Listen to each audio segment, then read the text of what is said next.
This Photography News podcast is sponsored by MPB. There's never been a better time to make good use of your kit, inspire others, make some extra cash, and make a difference. Sell your used kit today at mpb.com/sell and let someone else love it as much as you have.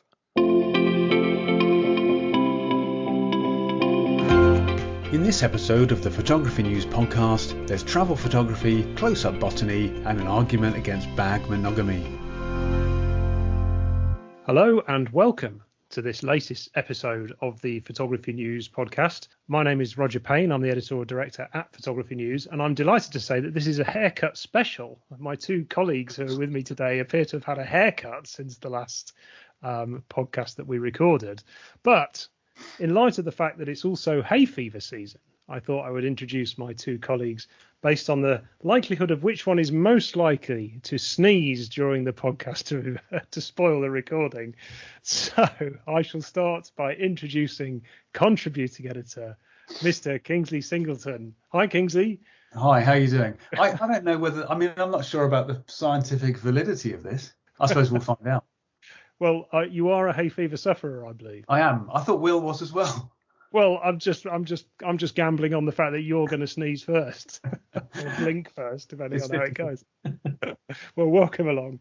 And when I announced the hay fever suffering element of this introduction, Will had his hands punched to the sky. So presumably, Will, you are fully expecting to be the first person to sneeze. Hello, editor of Photography News, Mr. Will Chung. Hi, Will. Hi, chaps. Two things. Sharon, my hairdresser, will be delighted to know that you noticed my hair, which costs a lot of money. But anyway, they're well worth it. And secondly, do you know I failed? Well, let's face facts. I'm not over bright in the exam department anyway. But I started suffering from hay fever when I was 17. And I went into my A-level exams not having experienced hay fever. And then about a week into them, I started sneezing my head off. And I think I put everybody off in the examination room. I sneezed for maybe 2 hours continuously through exams. It was dreadful. I know nowadays they have all sorts of, contingencies for that sort of thing, but I suffered really badly from my exams, which is why I ended up working in photography publishing. Anyway, all good things have a silver lining. I'd like to see if we can go back through historical educational records to see if there's a marked dip what we're talking, the Watford area, was it, or something like that? To be honest, I'm still reeling from the fact that he actually paid for his haircut. But anyway, there we go. Well done, Sharon. Cracking job. Yeah, cracking job. Okay, we'll start this podcast as we do all the others, which is just a quick run through of what we've been photographing or what we've been doing photographically. So, Kingsley, why don't I come to you first? On our last podcast, we were excited, or at least I was excited about the fact that you'd have been applying sticky grip tape to your Nikon battery grip and requested a grip tape update on the next podcast. So please regale us with this exciting information. Is the tape still intact? Well, I can report that the tape is still intact. It's still grippy. It's still doing the job that I applied it for, which is, particularly with kind of these heavier lenses where you get a bit of front end tilt. It gives you a bit more purchase. If I'd been out more, I would like to have said that I'd been drawing some admiring glances for the grip tape covered battery pack. Although, from an aesthetic point of view, I suppose I could say that it's not quite. It doesn't look the same sort of as the regular rubberized grip that's on the camera. It's a little bit more sparkly, which is slightly disappointing. And I suppose someone could imagine that you had some sort of Fabergé Diamante encrusted camera thing going on. But it's working pretty well so far. Marvellous. Well, I think while your description is beautiful of it, I'm sure that we'd love to see an image of it. So perhaps you could share a picture of your grip tape application on our social media streams, which are at Photo News PN. So you've basically just been admiring your grip tape, or have you been actually doing anything else since we last recorded? I delivered some lenses to a thankless person in the Cambridge area and took some pictures of his dog. You might remember that. I do remember that. Thank you very much. I might have been thankless at the time, but I'm thankful ultimately. But I've also been, in that sort of typically kind of feckless way, I've also been eyeing up some new kit. And I've decided, as it's summer, and the temptation is to kind of get out and about a little bit more. I've been eyeing a new shoulder bag. And I don't actually have. I've got lots and lots and lots of backpacks, probably as many, if not more, backpacks than I've got tripods.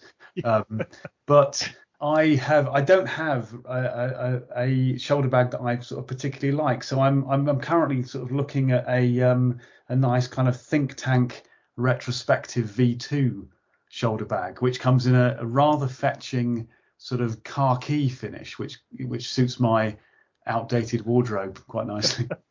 And so why the sudden switch then to the shoulder bag fraternity? Any particular reason? Is it just that you're changing your bag choice with your clothing, or what's the reason there? I think there's partly it's kind of moving to what should be a smaller and lighter camera system in the Nikon Z, which would suggest that you could hang it on your shoulder a bit easier. I've always had a bit of a love-hate relationship with shoulder bags, and I came to the realization of why that was not so long ago. And I think it's because I was abusing them. Basically, I was using them like backpacks and doing that thing where you cram as much as possible into a backpack because you know that the weight is evenly distributed and all that kind of stuff, and you take loads of things that you probably don't need. Whereas my realization is that even if you've got quite a large shoulder bag, you still shouldn't overfill it because you're going to end up sort of tilting over and being quite uncomfortable. So that would be that's my recently realised shoulder bag tip.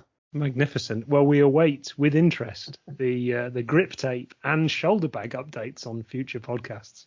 Once you've gone ahead and purchased it and discovered that you actually preferred backpacks after all that. Don't overfill it, kids. That's what I'm saying. Absolutely.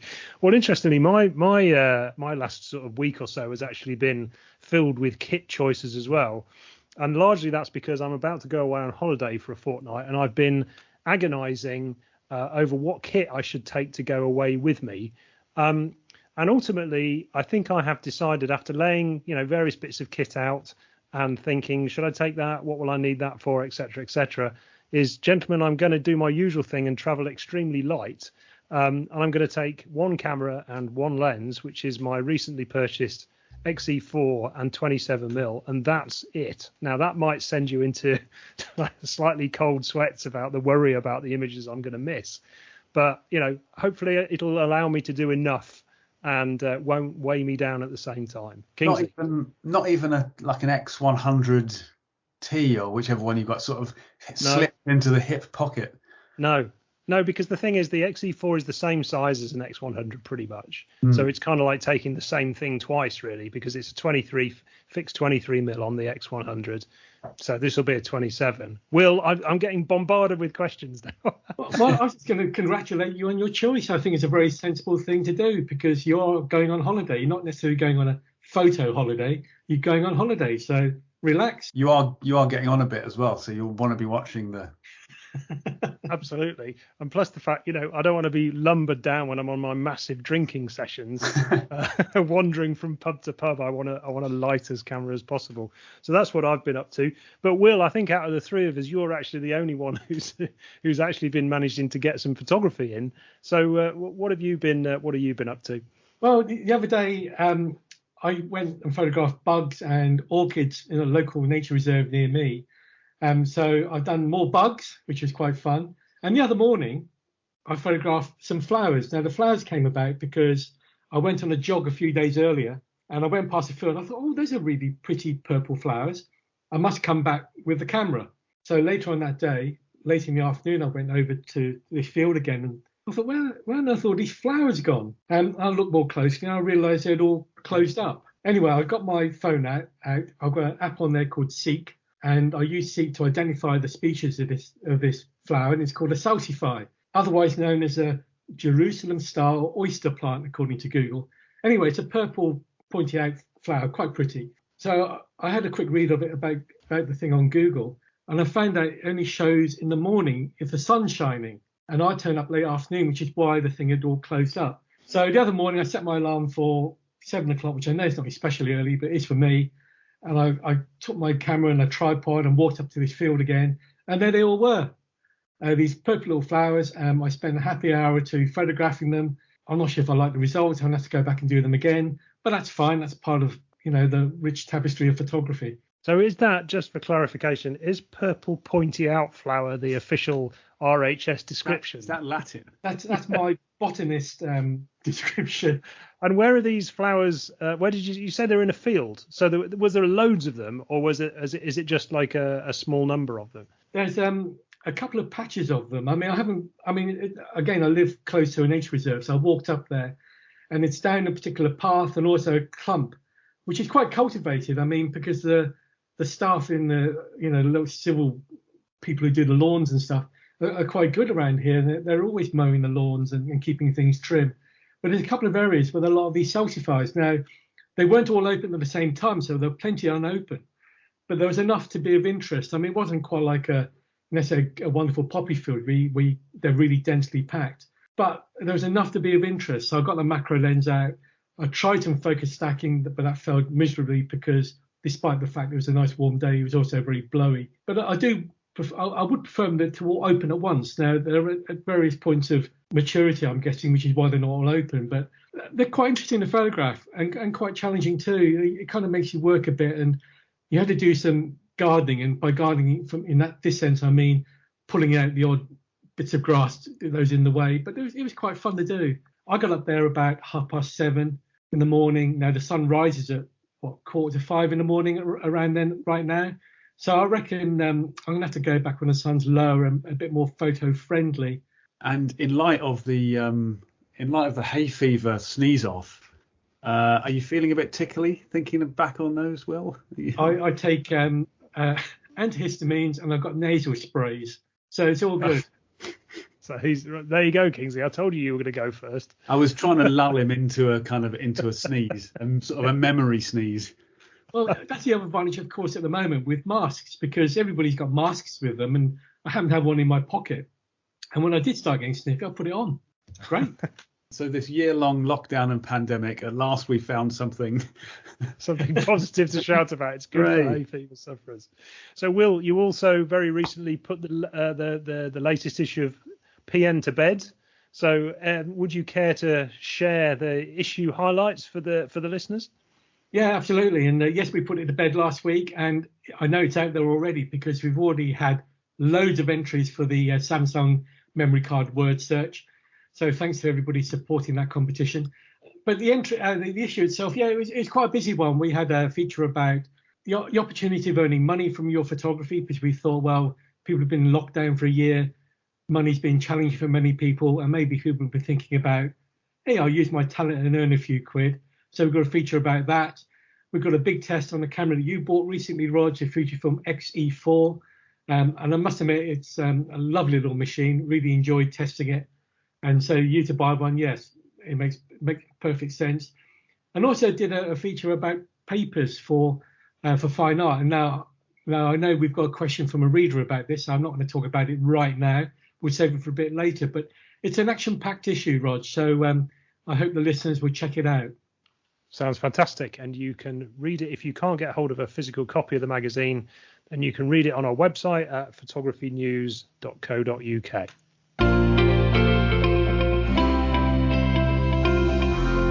So we got the chance to speak to Chris Coe, who is the founder and director of the Tea Potty, the Travel Photographer of the Year competition. We thought we'd jump in to get the chance to speak to him because obviously it's that sort of time of year when people are starting to think about their travel plans or getting away. I'm very much thinking about that.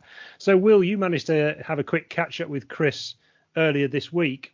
Before we listen to it, what sort of stuff did you cover off in the conversation? Well, first thing, thanks to Chris for giving me his time, because he was incredibly busy. And the day I spoke to him, I spoke to him about 12:30 in the afternoon, and he'd been up since 4:00 in the morning taking pictures. So he's quite busy at the moment, and they're just taking down an exhibition as well. But Travel Photography is one of the biggest competitions around, and we regularly get all the results in the magazine, because Karen Coe, his wife, is very good at the PR side of it. So I thought it was nice to catch up with him. So we talked about the competition which they've just launched, which is the 19th edition of the competition, and it closes this year on the 21st of October. And of course, we had to talk about last year's competition, which was launched in the teeth of the pandemic. So he gave us an update on what happened last year. And then we also talked about something which have just launched, which is a new feature on the Tea Potty website, which is called Eye for the Light, and that's a subscription-based content website. It's about photography in general, so he gives us a bit of background about that, which is again very interesting. And you can have a look at Eye for the Light via the Tea Potty website, and the Tea Potty website is teapotty.com. But no, it's just great to catch up with him and see how they were doing, because as you said, we've had a pandemic, people haven't been traveling in the same way. But interestingly enough, because of what they did last year, which is reduce entry price, last year's entry drew more entries than ever. So wow, well done to them. Absolutely. Well, let's give that a listen now.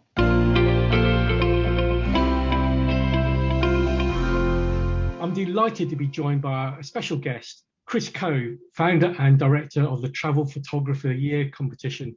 It's one of the biggest contests in the world, and Chris will tell us a bit more about it shortly.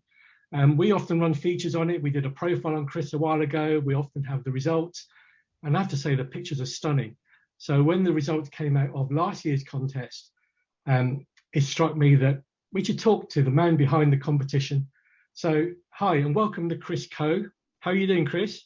I'm very well, thank you, Will. Nice to talk to you. I hope things are going well for you. They are. It's a frantic time of year, but we've just taken our exhibition down in London, so it's going to calm down a little bit for the summer, I think. And is that competition going anywhere else now? Or is it just in London and that's the end of it?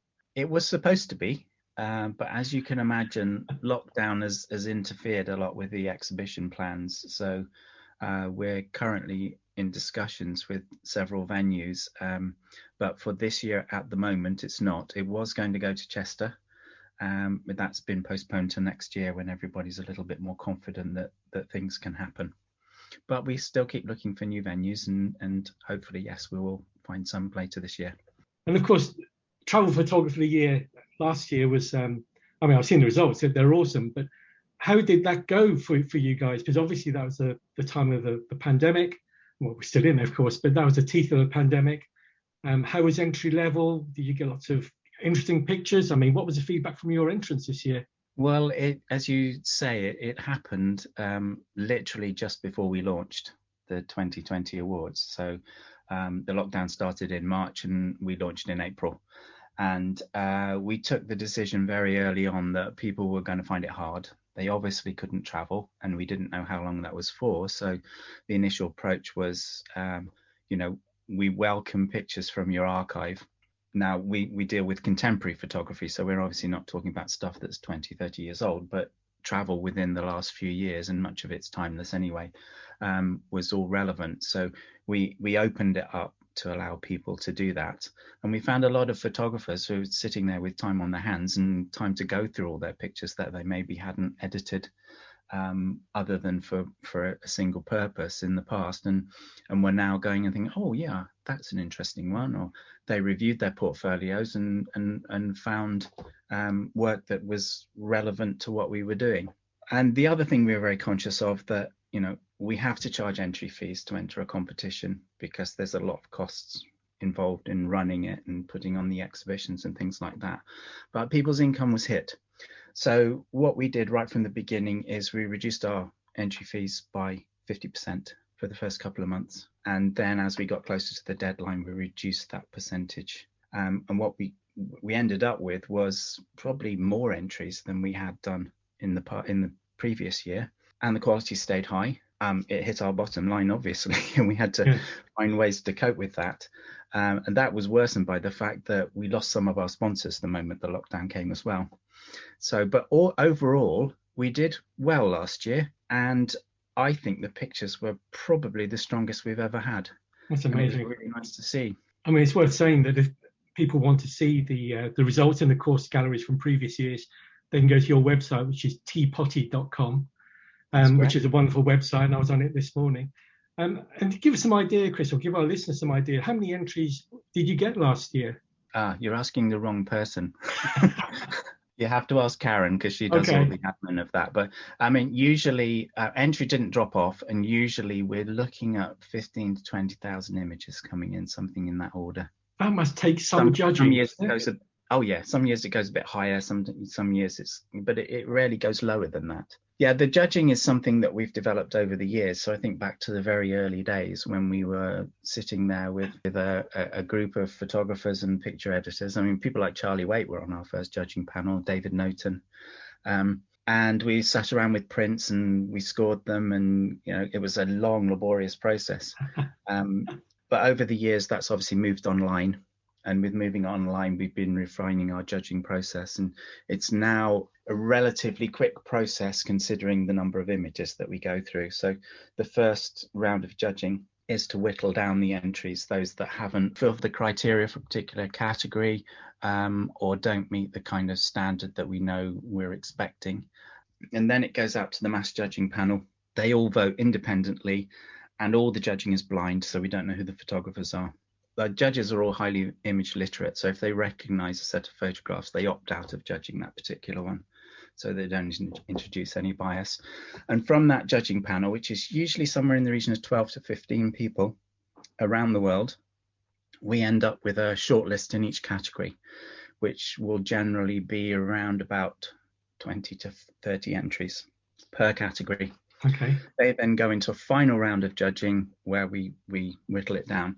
Normally that final round, and unusually for many photo competitions, is done on prints, because we obviously have to exhibit our images. So being sure that pictures work well as prints is an important part of it. Over the years, I've seen many pictures that look fantastic on screen, and when you print them, they look awful, and vice versa. So I think that's very important. But obviously, we couldn't get together last year, so we had to do that last round on digitally. But we checked everything, obviously, from raw files and looking at anything we weren't sure about, we printed ourselves just to make sure that it would work well. Okay, that sounds really interesting. And you mentioned you had a fall off in sponsors last year. Now you just launched this year's competition. Will those sponsors come back, or is it still a tricky situation? Well, we've had some very loyal sponsors over the years. So Fujifilm are still with us. Fujifilm were one of our founding sponsors, and they went away for a few years and came back again. Plastic Sandwich, which is a small company, made portfolios. They've been with us right from the very start. And Lee Filters have joined us this year. So it's been difficult to find new sponsors, as you would imagine at the moment. But we're just starting to get the inquiries now for next year. And entries open, as I said, this year. The closing date is the 14th of October, 21st of October. Yeah. Our listeners have got plenty of time to get involved. I mean, it's a good spread of categories as well. I mean, you cover every type of travel, basically, don't you, in your categories? Well, have you added to those categories as you've gone along, or is it a constant process of review for you guys? We're always reviewing it. We try and keep it fresh. One of the objectives when we started out was to show that travel really is not a single genre, but it's across a number of genres, and it's basically what you do when you travel, whether that be for work or for leisure, and most people it's leisure. You go and you photograph landscapes, or you go and you photograph wildlife, or you go and you photograph festivals, whatever it may be. And we try and have categories which reflect all the different reasons you might travel. There's always one about people and culture. There's always one about the natural world. And then we try to have some that are a little bit more almost conceptual, the sort of themes that you might have in advertising. So Spirit of Adventure, for example. It gives photographers a little bit more scope to try and explore their photography and do something a bit different. I see you've got categories now for mobile phone and tablet users as well. So you've really broadened it out to the mass market, if you like. Yes, we've tried to be innovative over the years. I think we were the first major competition to have a video category, and certainly one of the first to have a mobile phone category. It's not, the biggest area of photography, but it's a very important way that people come into photography. And I think it's important to recognize that. It's obviously, a way of taking pictures in its own right now, which it probably wasn't in its early days. Do you have a drone category? We don't have a specific drone category, but we welcome drone shots. So you will see, if you look at the winners, there's a mixture. There's some that are obviously taken by drones. That was what I was supposed to be doing this morning, but the weather didn't quite play ball. It was close, but didn't quite play ball. And I don't see any real need to have a specific category, because it's relevant to different types of photography, and it's no more relevant than having a category for large format cameras, or Sure. I think it's Yeah, I just wonder if some people thought, well, drone is, I'm trying to avoid using the word cheating, but you know what I mean. It's a different form of capture that many keen amateur photographers probably don't get involved in because of the negative publicity with drones, and of course the health and safety issues with drones. I just wonder if some people thought, well, why am I competing with these people with these cameras which I can't actually compete with because they're up in the air and I'm on the ground and I can't get that perspective. Well, my answer to that would be, have you ever tried taking photographs with a drone and doing it well? Because it's a lot harder than it looks. And you still have to control the camera. You might not be physically holding it, but you're still having to control it. You still have to frame the shots. You still have to work out the exposure, all of the things that you do when you're taking a picture on the ground. Yes, it gives a different perspective, and sometimes that's refreshing, and sometimes it's, on the ground actually is more involved with what you're photographing. So I think it's kind of both have a place. Yeah, no, fair point. Now, looking at your website, which is tpotty.com, I bumped into this new section, which is called Eye for the Light. What's that all about? I mean, I've had a quick scan through, and basically it looks like you pay a membership fee and you gain benefits. I mean, perhaps you can give us a bit more detail on it, Chris. Okay. This kind of came about because obviously people were locked down. They weren't traveling, but the online world was still going on at its normal pace, in fact, probably accelerating. And it's an idea that I'd had for a while, to offer something different about photography that people can find from the photo mags and the travel mags and the online content providers. Something that really delved into how photographers work. So what we've done is created an online membership area, which is effectively a magazine. We've launched it with, I think, 25 articles. Some are interviews with photographers, some are opinion pieces, some are reports on projects. Any equipment stuff we've done is very much within the context of a journey. So it's a field review, but it's the kind of practical travel side, and it includes traveling to a place. So, for example, I've reviewed one of the Fujifilm GFX cameras, and I did it in Svalbard.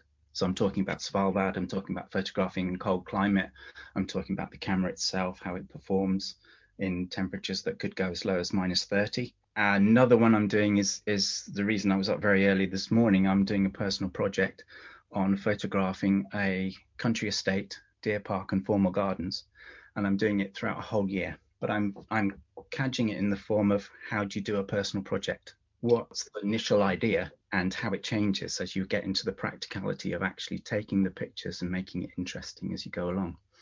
And it's an interesting experience for me too, because, I went in with this initial idea. I very quickly realized that actually, if I'm not going to end up with hundreds of pictures of red deer staring back at me, then I've got to be very creative in the way I photograph this environment. And it's a bit landscape photography and a bit macro photography and a bit wildlife, and dealing with the weather, looking for things like when there's a supermoon, and go and photographing then. It's got very involved, and it's really a lovely challenge to undertake. So that's in Eye for the Light, and I'm doing that as a series within there. If you go to the Eye for the Light website, because we just launched it, there are several articles that are free on the homepage, and you can go and see if you like the style. So we've done an interview with Jasper Dost, who's a award-winning Dutch photographer. He's won awards in Sony World Photo, in Teapotty, in Wildlife Photographer. And the other one is Trevor Cole, who's a very interesting photographer based in Ireland. And he's talking about how you connect with cultures when you're photographing tribespeople. So if you like the style, if you like the format, then you're welcome to come and join us. So, Chris, you mentioned the website there. Do people access it through tpotty.com, or is that a separate website address they go to? They can do both. So if they go to the Teapotty website, you'll see Join Teapotty tab. If you click on there, it takes you to that. The site is a subdomain of Teapotty, so it's IEYE.teapotty.com, and that will take you to the homepage. That's great. I'm sure many of our listeners will love to have a look at that. And going back to the competition itself, Chris, have you any advice for our listeners who want to enter this year? I mean, any winning tips from you? I mean, you're one of the judges, obviously, and the organizer. So we're actually doing a series on inside photo competitions on Eye for the Light site. But the common mistakes that people make when they enter competitions, they don't read the rules. Any good competition that has different categories will have briefs for each of those categories. And it's very important that you follow that brief. You might have a stunning picture or a stunning set of pictures. If you enter them in the wrong category, they're not going to win. Doesn't matter how good they are. So you need to keep your powder dry if you've got that. There'll always be one that comes along, and certainly within Tea Potty, there'll be a category that comes along. It may not be this year, but it may be next year, that your pictures will fit in well and do well. So don't enter just because you've got great pictures. Put them in the right place. And one massive mistake that photographers make is they choose their favorite pictures, not their best, and they're different. Your favorite pictures have your experiences when you were taking the picture wrapped up in them. But to the viewer or the judge that's looking at them cold, those experiences aren't there. So they're judging just the picture. And I remember many years ago, a very good photographer entered Tea Potty. He was perfectly capable of winning it. And he put in a portfolio of 4 pictures, and there were 3 absolute cracking pictures and a 4th one that was weak. Again, this is a common mistake that people make when they're putting together portfolios. And I met him a year or so after, and I said, why did you put that 4th image in? And he said, well, I asked my girlfriend, and she said I shouldn't put it in. I should put this other one instead. But it was my favorite, so I put it in. And it lost him the award. That one picture. So you need, if you're doing a portfolio, you need to be consistent across the portfolio. And you need to try and tell a story with the portfolio as well. I mean, visual storytelling is a very important part of photography. And when you're entering competition with a portfolio, there are some that are just collections of images, but many of them, they expect you to tell a story about whatever you're photographing. So each picture should have a link with the others, but kind of develop the story that you're trying to tell. So those are the most common mistakes, I would say. Good, Chris. Look, that's great advice. And look, I've kept you long enough. Thank you so much for your time. It's been fascinating talking to you. All the best of luck for this year's Tea Potty. The pandemic is easing. People are traveling a little bit, so hopefully you'll get some fresh pictures. The competition is open until the 21st of October. And go to teapotty.com for full rules and regs and galleries for the competition. Chris, thanks so much for your time. I hope the office in behind you gets sorted very soon. And enjoy the project, and best of luck also with Eye for the Light as well. Thank you very much, Will. It was great to speak to you. You take care. Cheers.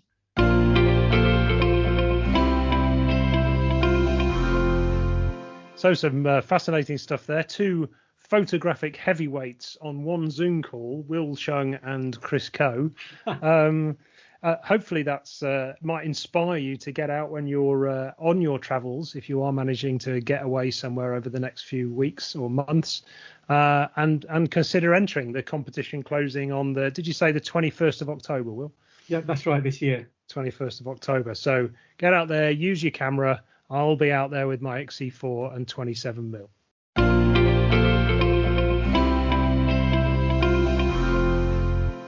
This Photography News podcast is sponsored by MPB. Use their free online valuation tool to instantly find out exactly how much your gear is worth. Get super fast payments straight into your bank account, and if you change your mind at any point up until you get paid, they'll ship it back for free.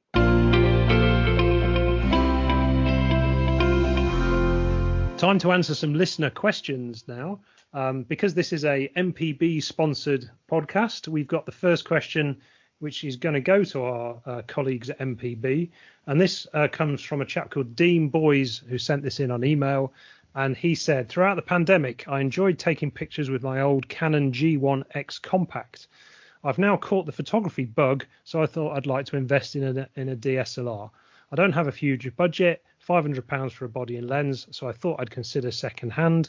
What would MPB recommend as a good starter kit, and is my G1X worth anything as a trade-in? So, Dean, we're going to hand this over to Ian at MPB, and here's the answer he gave. Yeah, very good question from Dean there. And yes, starting with your G1X compact. Yeah, we do stock those, and you can actually trade that in with us. I would say, depending on the condition rating of the camera, I would say we could probably offer around about £100. So it might be a little bit under, a little bit over that, but I would say around about £100 to go towards your new setup is totally possible. Yes. In terms of our recommendation, to be honest with you, when it comes to DSLRs, I would probably recommend Canon or Nikon. I think for you, because you're coming from a Canon system, I will go ahead and recommend Canon, but to be honest with you, I could very easily recommend Nikon as well. But if we stick with Canon, in terms of the body, what I would recommend is a Canon 7D. It's a fantastic camera and one I've recommended in the past just because it's a camera that I used to own, and I know how incredibly solidly built it is, how good just the function overall is for the camera, and its real world usability is fantastic. So its ISO performance, for example, the sensitivity of the sensor is not by any means the best, but it's perfectly usable, kind of up to about 2000 ISO, I would say, is perfectly usable. It's got an 18 megapixel sensor, which is APS-C, so it's slightly smaller than full frame.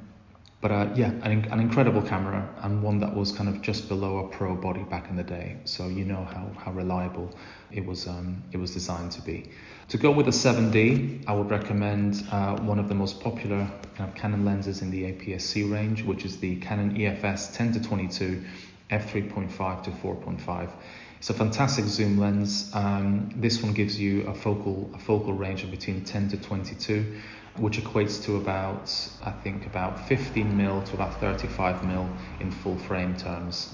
So again, a fantastic lens. You can cover anything from landscapes to kind of all-purpose photography. So you can just stick it on your body and just walk around with it, and you can pretty much cover most eventualities, I would say. And to go with that, I would definitely recommend getting a nifty 50 as well, the Canon 50mm f1.82. It's an all-plastic body with a plastic mount, but obviously that is reflected in the price. But in terms of the optics are fantastic. By no means the best there is, but whenever I've used one, I've always been extremely happy with the results. More than anything, as someone who's kind of beginning their journey into DSLRs and kind of more advanced kits, I think a 50mm 1.8 is a fantastic lens to begin to understand depth of field and how it works. Sometimes you want to shoot kind of fully open all the time, but you shouldn't because of X, Y, or Z. And a fast prime will always teach you how to do that. So the 50mm is kind of a 75mm approximately in terms of mounting it onto the 7D, and that kind of allows you a bit of extra reach. So if you do see something that is a bit further away that you're able or willing to walk, then it will kind of give you that extra reach. But a prime lens always allows you to understand how lenses work. A zoom can allow you to kind of sometimes forget how each focal length works. Primes are very good for that. They're a bit slower in terms of kind of like taking one off and putting another one on, but they do really teach you how different focal lengths render a scene. So I think between those two, I think you can pretty much cover most eventualities. And best of all those three come at under £500 at £494. So to break that down for you, the 7D, the Canon 7D comes at £239. The Canon EFS 10-22 comes in at £189, and the Canon Nifty 50, the 50mm 1.8 comes at £66, and all of those are in excellent condition. Next question is for you, Kingsley. This one comes from David Higton. He's emailed this question in. He's used the same email address as everybody else, which is podcast@photographynews.co.uk. So if you have a question for us or for MPB, please use that email address. And David's question is quite interesting, Kingsley, because I think you brought this up on a previous podcast. He says, in a recent podcast, it was mentioned that to get a greater magnification on a full frame camera, you can switch to APS-C mode. One of my friends has a Canon EOS R6 and also does this. However, I'm mystified why you would do this when taking a shot rather than crop in post-processing. Please, can you explain? Explain? Well, Kingsley, can you? I can do both. The word magnification is probably a bit of a red herring, because by using a smaller part of the sensor, you're not actually magnifying the image. You're just cropping into the image circle that the lens creates. So you're getting the sort of the illusion of magnification. But if you're using a large high resolution sensor, you're still getting a decent sized image, and that's the kind of the point here. But yeah, I mean, he's completely right in so far as if you take the same image full frame without the crop, put it into Photoshop and crop it into the same dimensions as what you would have got by using the APS-C crop, it is completely the same. You're not really getting any particular benefit. Outside of that, there are some other things that are quite good about using that system, though. One of which is that if you're using a mirrorless camera, like he mentioned, the R6, what you're going to do is you're going to get a literal live view of the cropped portion of the sensor, and that's going to mean that, unlike on a DSLR where you would get a preview with a sort of a grayed out area around the edge of the frame, you're actually going to kind of feel like you're getting up much closer and more in kind of contact for the subjects. And particularly when you're shooting wildlife, stuff like that, feeling in touch with the subject is kind of quite important. I mean, there are other things as well, the other benefits of using the kind of the crop mode in that way, and those are things like smaller file sizes. So if your plan is just to crop into images in post-production, but you're using 50-60 megabytes a time, that's not a sensible use of your card. Yeah, and we also mentioned, Will, when we were chatting about this before we started recording, you came up with a very good reason why people do it based on camera performance. Yeah, absolutely. I mean, obviously it depends on the camera, but if you are shooting crop frame, you can maximize the continuous shooting speed. So if you are shooting sport, for example, it makes sense to shoot crop sensor. Kings has also mentioned the file sizes, and of course, if you don't have the fastest memory cards in the world in your camera, that's an issue. So if you're shooting full frame files and you want a lot of them and all the rest of it, then managing your buffer is quite important, and shooting smaller files just makes perfect sense. So there's another reason other than just the crop factor. Okay, so some good advice for you there, David. Hopefully that's useful. I suppose the other thing is kind of this whole concept of getting something right in camera. It's sort of we've always said, haven't we, about when you're using a filter, you should try and get something. You should use it on the front of the lens to get it right in camera. And I guess this is the same thinking here. Kingsley, you've got something else to add? Well, yeah, there's one more thing to point out on that, and that's that. If you're going into it with a very high resolution sensor, so what I was talking about was shooting on my Z7 II, which kind of kicks out these 45 megapixel files, and when you use the APS-C crop mode, you're still getting a 20 megapixel file, so you've still got sort of plenty to work with. But just having a quick look at the spec of the EOS R6, that's only a 20 megapixel sensor, so you're not, by the time you've cropped into that, you're getting less usable files, arguably. I mean, it doesn't really change the answer to the original question, because, literally, if you put those into Photoshop and crop them in, you'd still get the same result. But I think sort of from a usefulness point of view, cropping into stuff is obviously aided by using these whacking great sensors that you can get hold of now. Indeed. So let's move on to the second question. This is one for you, Will. Comes from Joe Beebe, and he says, love the podcast, and I was hoping to ask Will a question. Well, he's come to the right place to do that. It sounds like he does a lot of inkjet printing, so I wondered if he could tell us which is his favourite paper of the moment, or does he prefer different papers for different types of print? Yeah, Rog, that's a great question from Joe, and as I mentioned earlier, the latest issue has got a paper kind of review featuring 5 leading brands, and I'll give them a name check now. There's Epson, Photospeed, Halamula, Innova, and Permajet. And the thing about paper, I mean, Joe's right. I mean, when he says, what's my favourite at the moment? Because, yeah, my tastes do change.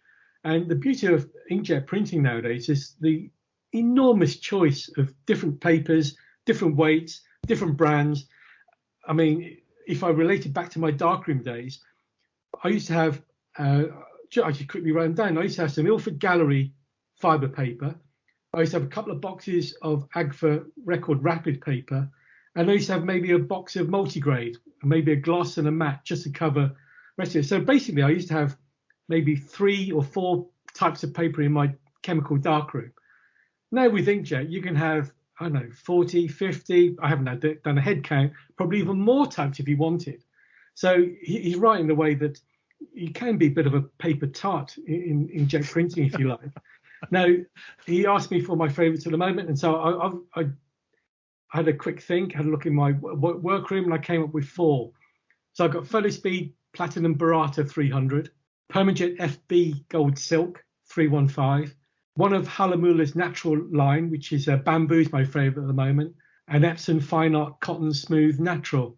So 2 of those are kind of arty, matte stroke textured finishes, and 2 are what I'd call unglazed gloss or semi-gloss finishes. And I've known that they will change. So what makes you decide which one to use for which image that you're printing out? What's the deciding factor there? For me, because my style of printing is such in the chemical darkroom, used to be quite gritty and contrasty. So when I print black and white, I generally tend to use a Burrata type finish paper, which has got deep blacks and nice creamy highlights. So I tend to use the Photospeed Platinum Burrata and the Permajet FB Gold Silk for my black and white work. And when I go to colour, I prefer textured papers. But obviously it depends on people's tastes. Some people like tactile papers, some people like high gloss papers. There's no right or wrong here, it's just a matter of taste. And it depends what you're shooting. If you're shooting, I don't know, pictures of nice shiny cars, you may go for something like Permajet titanium paper, for instance, or a metallic finish paper, which shows off those subjects really well. But if you're a fine art photographer and you're doing, let's say, flowers, for instance, you may go for something more watercolor based in terms of a texture of a paper, something more, got more feel to it, more teeth to it. And of course, if you're selling prints, which a lot of people do, of course, you may go, well, you stay away from the gloss finishes because some people don't like gloss finishes because they're too reflective. So when people, clients buy them and stick them up on their wall and they put them behind glass, all they see is themselves because the reflective nature of the material. So, Joe's right. You have to think about different subjects for different papers and different conditions as well for different papers. And the beauty, like I said, at the moment is there is such a wide choice, and most of the brands do offer sampler packs where you may get 2 or 3 sheets of each type of paper. So that's a good way of starting. And it also means there's low commitment in terms of costs if you want to sample a range before committing more deeply. Absolutely. Kingsley, are you a paper tart? Paper tiger. That's what I am. I think my sort of response for that question is that I have a sort of a slightly kind of allergy. It's funny talking about hay fever, but like the allergy to the idea of having favourite things. Like obviously this is coming from someone who has 8 or 9 tripods. I think it's gone up since I last counted. That's it. But yeah, I agree with Will. It's like, it's horses for courses, isn't it? And arguably you might not want to use a ultra textured paper for a portrait that you'd shot with very smooth lighting, because maybe that would be contrary to your intentions for the image when you started, and also it might make the person look like they hadn't have enough vitamin C or something. Presumably with your propensity to photograph dogs, you favour some sort of fur-based paper. If only there were. Yeah, we need another Hanemula natural line husky fluff based paper, don't we? Or I'm sure you'd probably be able to provide the raw materials for that at a fairly reasonable cost. Christ knows what that would do to the innards of an Epson printer. I don't know. Yeah, I'm not so sure about that. Certainly wrecked enough Hoovers in this house. Well, there you go, Joe. I don't think you expected us to end up talking about hairy dogs, but as part of our paper conversation. But there you go. Just in case anybody hasn't listened to our last podcast and Kingsley's reference to having an alarming number of tripods, he did confess to having 8 tripods, which is the most tripod-laden member of this particular podcasting trio. Although there's now 9, is that right, Kingsley? I think there might be on top of that. I think what I was about to say was I think we are kind of eliciting contributions from listeners, aren't we, to see if I can be toppled. If anybody can topple, are we going to say 10 tripods then? I mean, I will actually count. Are we including like mini tripods and stuff as well? Oh God! If we are including mini tripods, what does that mean? Does that mean you've got probably about? But that's a completely different question, isn't it? Like where do you draw the line between a mini tripod and a? Well, okay, so maybe the question to answer for the next podcast is how many supports involving 3 or more legs do you own? It's beginning to sound a bit dry like that, isn't it? I'll count up and give a definitive answer. But if you do have a lot of tripods or shoulder bags or anything, a lot of anything, please let us know. Will? Well, I was just going to pitch in with the shoulder bag thing. I didn't throw in any comments about bags, but I have a serious amount of bags of different sizes, of different genres. So I've got sling bags, shoulder bags, backpack, bum bags, the lot. Would you like to estimate? Would you like to estimate roughly how many bags you believe you have in your possession? I reckon 20. 20 bags. That's a good area of the loft. That is. That includes pouches, by the way, and things like that, and also these molly bags, which have got my filters in, for instance. Okay. But those kind of like, those bags full of those closed cell dividers, that shouldn't be underestimated in terms of insulation up there in the loft. So this is 20 bags that are in active use, Will. We're not talking about bags that are just shoved up in the loft, or I mean, because I would imagine there's probably an entire loft lined with bags if we're talking about ones that you're actually not using as well. Well, I can't get to a loft, so I can't speak for the loft. But yes, that's 20 bags. That includes roller cases, which I use obviously when I'm traveling.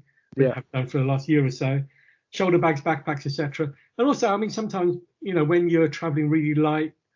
I just think, well, I've got a suit on the day. I mean, let's be fair, I haven't worn a suit for over a year, but if I am dressing up, I think, I'll get a bag that suits. Excuse the pun. But I get a nice looking bag. Then I might get a mud covered one where I'm going out photographing bugs and going to roll about in the mud. So, I mean, Annie, my partner, I'm sure your respective wives as well, have got lots of handbags for different occasions. I'm a bit like that with camera bags. Sorry, I'm not being sexist or anything. I'm speaking as a photographer, and I'm sure photographers all genres have got a number of bags they use. They're not, they're not monogamous in terms of bags, I think. Okay. We want to hear from people who have a plethora of accessories. Let's just leave it at that. If you've got lots of something, then please let us know what that is. I think, gentlemen, that just leads us to Will's word of wisdom, which I'm slightly worried about now. Is it just going to be, hey, buy a bag, kids? Will, let's finish this on a high. What is your word of wisdom for this podcast? Well, to be fair, my last word of wisdom was about tripods. So, yeah, you could have been scared about bags. I could have gone there. But I'm going to talk memory cards. Now, I know I'm a bit of an anorak, so I'm not expecting everybody to do this. But normally what I do is when I buy a memory card, I'll get my label maker, my Dymo machine, and stick on the memory card what date I bought my memory card. Now, memory cards are very reliable. We know that. They're SSD type cards, they're solid state drives, so there's no moving parts, unlike the old cards. So they are very reliable, but they can go wrong. So I tend to put a date on them, and maybe after a couple of years, I don't use them anymore and I replace them. It's slightly weird, but I do that, and I suggest listeners do too. And stop laughing, Kingsley. What are you laughing at? They don't. It's not like they go off or something. No, they don't go off, but they can, despite the fact they're SSDs, they can lose reliability. Like you kind of. I've had several go very recently, in fact. You're not going to kind of get a load of flower pictures out of it and go, "Wow, these are they've gone a bit green and sludgy looking." They've gone sepia tone. Yeah. No, it's a reliability aspect, not the performance of them. And I have had a card. I mean, luckily, I had a camera with 2 SD cards in it. And when I got back from a shoot, and this is literally the other week, one of them wasn't playing ball, and I've chucked it. Rather than risk it again, I tried formatting it. He didn't want to play it. Kept on flashing up red. The camera didn't like it, so I've dumped it. So that's on the shopping list next time I'm in a dealer's. So date your cards. What about formatting them, Will? I mean, after each use, then do you obviously download the images onto your computer prior to formatting? But are you a formatter, or do you just kind of like just delete all the frames? No, I'm a formatter, Roger. I get back from a shoot. I'll make 3 copies of each card, and then I will format. And that's partly because I'm going often from camera to camera. Because I'm testing cameras with these cards as well. So I format. I appreciate that some people are only using one camera. They can just maybe delete their pictures and carry on using it. But I format. And Kingsley, are you a formatter or a deleter? No, I'd like to think I was, but there's a sort of a frisson of delight that comes to discovering a card with a load of old pictures you'd forgotten about, even though they're also on a hard drive somewhere, I think. So you don't format your cards regularly, so you don't follow Will's words of wisdom. No, but I might start, because also the thing is, like, if you go out and you've got your card wallet, and you run out of pictures, you put another card in and it has got pictures on it, and then you're not entirely sure, you probably have backed them up. But it's good practice. Now, I know lots of people do things like they will use one side of a card wallet for empty cards and the other side for ones that they've completed, like particularly when they're on the travels or something. So some sort of organizational things like that are pretty good. A good tip I heard the other day, actually, just finishing off with a travel thing, was that someone was saying, like, if you've got a dual card slot camera, buy one really big card and then a load of smaller cards.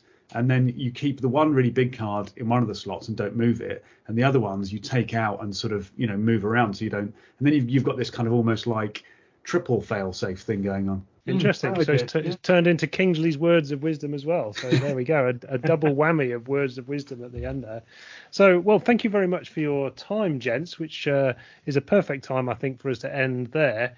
So first of all, to say thanks very much to self-confessed paper tart and photographer of purple pointy flowers and editor occasionally of Photography News, Mr. Will Chung. Thanks, Will. It's a pleasure, guys, and I didn't sneeze, so I'm very happy. You've done well. In fact, and neither's Kingsley, so you've both done tremendously well. And so thank you also to, I'm just wondering what the term would be now. Is it decopod? If you were octopod on the last podcast, we've now discovered you've got 10. Are you decopod and contributing editor, Mr. Kingsley Singleton? Thanks, Kingsley. The mind boggles, doesn't it? Thanks very much. It was fun. We will speak to you again before too long. Cheers now. Bye.